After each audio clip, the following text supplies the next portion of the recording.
What's up, everybody? Matt Kajeski here, back again with the Odd Shopper channel. It is Monday, February the 20th. We have a short slate of college basketball, but we have a good slate, and we're going to be talking everything bets. Before we get started, make sure to hit that thumbs up button, subscribe to the channel, and hit the notification bell so you know when this and all other content goes live. And if you're listening on podcast, please leave a rating and review over there as well. We are brought to you by DraftKings Sportsbook, and they have a limited time offer for you guys, and it's just a straight up no-brainer that you need to take advantage of. Right now, if you click the link in the video description below, make your first deposit at DraftKings of at least $5. Then you can go over and make a pre-game money line wager of $5, and if that wins, you will turn your $5 into $150. So what I recommend is finding a big favorite against the spread. Today, that would be Duke versus Louisville. Duke is minus 18.5. You're going to bet Duke on the money line. If they win, you automatically turn that $5 into $150. No brainer, limited time. Make sure to check that out. The legal age for gambling in most states is 21. If you or someone you know has a gambling problem, please call or text 1-800-GAMBLER. All right, we'll dive into today's games. The mini heater continued. We started off last week pretty slow, picked it up at the end of the week, continued over the weekend. Over the weekend specifically, on Saturday had Texas Tech, Notre Dame, Wake Forest was one of them too. Ultimately, it was a very positive day. Yesterday was split. Did, again, back a road team in Iowa, and they did not cover. But overall, it's been very positive lately, and hopefully we can continue that through today and this week as we approach March Madness. We'll bring you behind the glass, and we'll talk our first game, Kansas TCU. It's a ranked game in the Big 12 on a Monday. We've been getting a couple treats the last couple Mondays, and this is no different. Number 5, Kansas handles 22 TCU. Kansas is on the road.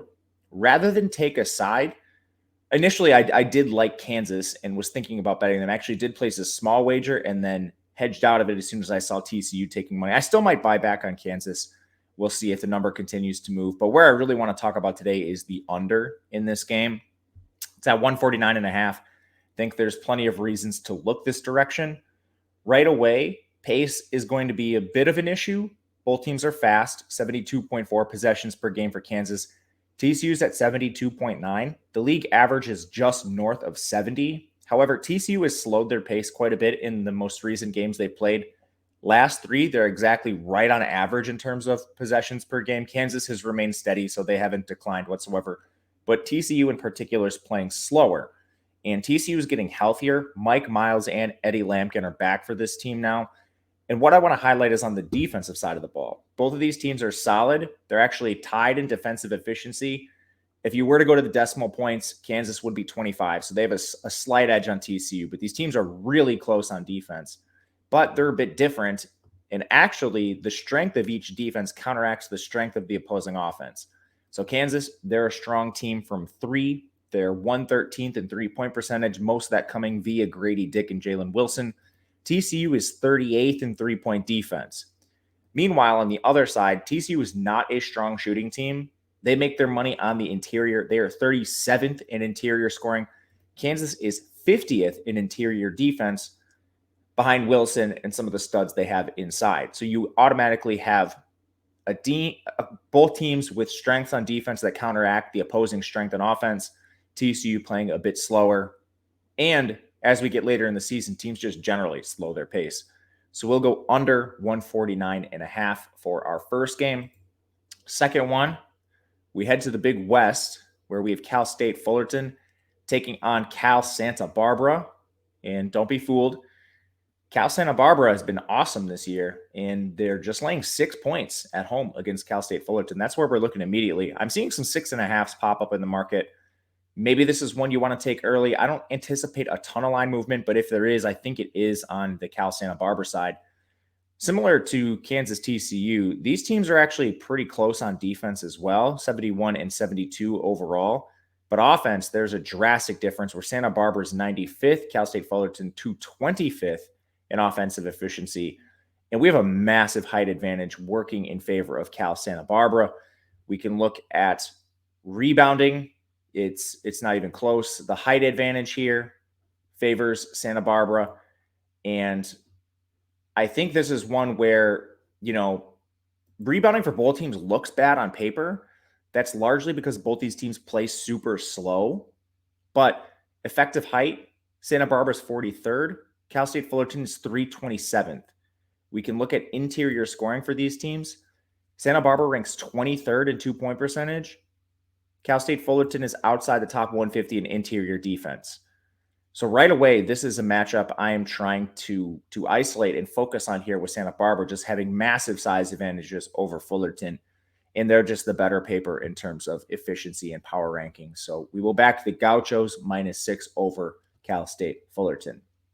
Last one, not a game we actually took, but one I just want to talk about and didn't take it largely because my own hesitancy missed the best line. Duke opened as a 20-point favorite against Louisville. Louisville's quickly taken money. They're down to 18.5. And that's the side I prefer, the side I would have liked to bet had I gotten the right number. And a lot of it comes down to recent play. You can look at the efficiency numbers across the board, drastically in favor of Duke. Record, Duke 19-8. Louisville only has won 4 games this year. It makes a lot of sense why Duke opened as a massive favorite, but it was still too many points. We can look and isolate Louisville's most recent play, and they've actually gotten Brandon Huntley-Hatfield back, which is big for them. But Louisville started to play a little bit better. They've covered 3 straight games. They covered against Miami. They covered against Virginia. We bet them in a couple of those spots. And they beat Clemson outright. I looked at their power rankings, and then a lot of services do this. Bartorvik, KenPom. You can pick your ranking of choice. And however you want to do that, Louisville's made a massive jump since the start of February. Now, games are limited. It's a small sample. But Louisville ranked 278th on the year in terms of power ranking. They've jumped to 179th since February. This is a massive jump for a team actually finding some of their best players. They've committed to some players in terms of minutes. They have Huntley-Hatfield back. Withers is playing over 30 minutes. Mike James and L. Ellis are playing well in over 30 minutes. And Louisville's not a small team either. They rank 62nd in effective height. That's key when you're trying to cover spreads against Duke, who's 3rd in effective height. They're just going to throw bodies at you in the paint with Filipkowski, Lively, and even Dariq Whitehead's back. So having Huntley-Hatfield back, giving Louisville another body inside is key here. Again, I did not personally take this at the 18.5. That's because I missed the number. I think it's fine if you're just looking for action. And I might even play Louisville small yet. Still debating it, but ultimately, I think they're the side. And overall, just a couple tidbits for Louisville moving forward. They've really turned a corner this year compared to what they showed earlier this year. Will that stick? We'll find out. But that'll do it for us today with the Odd Shopper channel. We'll be back every day this week, so make sure to check out videos in the future. Let me know in the comment section what you think of these picks and if there's any other on this Monday night that you were looking at. Otherwise, hit the thumbs up button, subscribe. Thank you if you've done that. We'll be back again tomorrow. And until then, good luck, everyone.